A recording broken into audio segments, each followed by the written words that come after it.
Jangkep pesan kula sak kanca Narutama Campur Sari.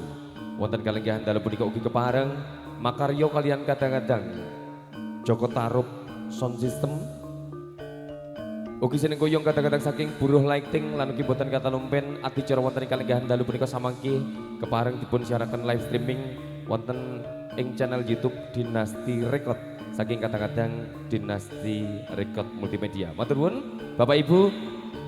Narutama Campur Sari ugi hangan dicacah catur Widwati wonten kalenggahan dalu punika ingkang samangke temen-temen badhe hambuka lekas pokasing sedya pepanggihan wonten ing kalenggahan dalu punika. Sunggal muga sawiji dalem tepangaken Bapak Ibu Katang Widwati saking Narutama Campur Sari.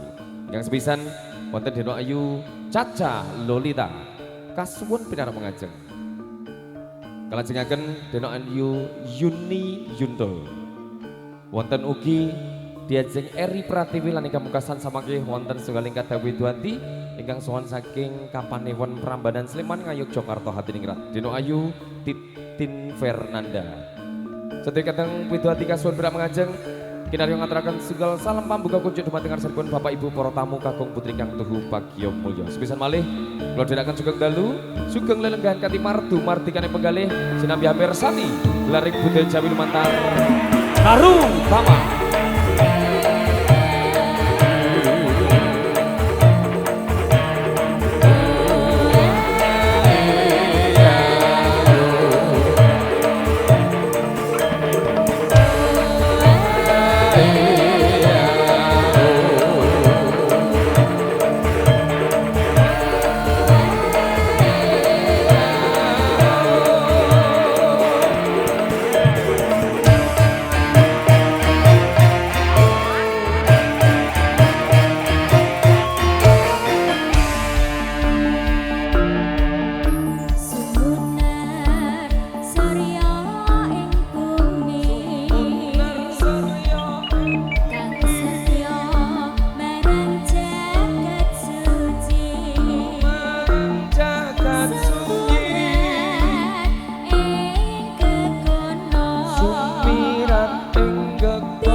Narutama.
Sang jane tamu kakung miwah putri kang satu hidurpatan